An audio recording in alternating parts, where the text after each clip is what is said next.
بسم اللہ الرحمن الرحیم۔ ناظرین السلام علیکم ورحمۃ اللہ وبرکاتہ۔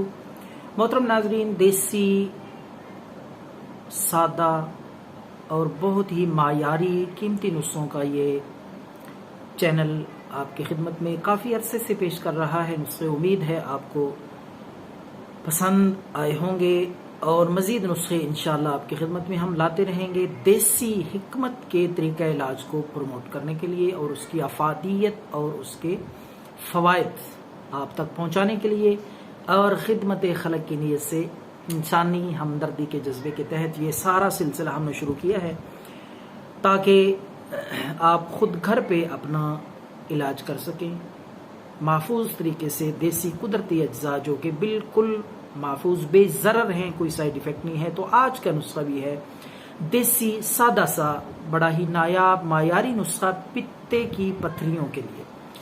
انسان کے جسم میں پتے کے اندر بننے والی پتھریوں کا یہ بہت ہی مجرب، آزمودہ، آسان نسخہ ہے۔ سنڈ، جس کو آپ خشک ادرک بھی کہتے ہیں، خشک ادرک، سنڈ 5 تولے آپ لیں۔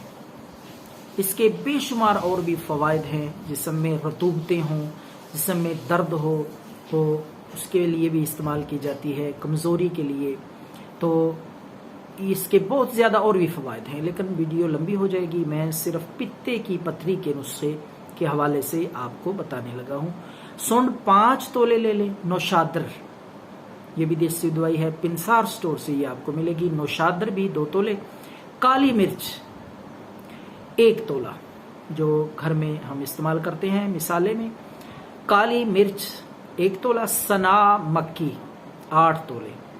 اندازہ لگائیں، بالکل بے ضرر سادہ چیزیں ہیں، کوئی ان میں ایسی خطرناک چیز نہیں ہے جس کا کوئی سائیڈ ایفیکٹ ہو۔ سادہ گھریلو چیزیں، لیکن انتہائی حیرت انگیز اس کے فوائد ہیں پتے کی پتھری کے لیے۔ سونڈ 5 تولہ، نوشادر 2 تولے، کالی مرچ 1 تولہ، سنا مکی 8 تولے۔ ساری چیزوں کو پیس کے صفوف بنا لیں، باریک آٹے کی طرح گرینڈ کر کے یا کوٹ کے، جس طریقے سے بھی آپ اس کو صفوف بنا لیں، اور 1 چمچ صبح تازہ پانی کے ساتھ، 1 چمچ رات کو تازہ پانی کے ساتھ 7 دن یہ استعمال کریں۔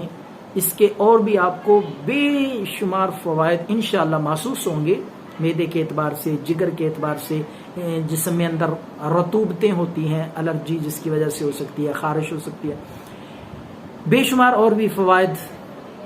لیکن پتے کی پتھری کا یہ انتہائی مجرب اور مؤثر نسخہ ہے۔ آپ ٹیسٹ اس کے بعد کروا لیں تو پتے کی پتھری نہیں رہے گی۔ دعاؤں میں یاد رکھیں۔ اللہ حافظ۔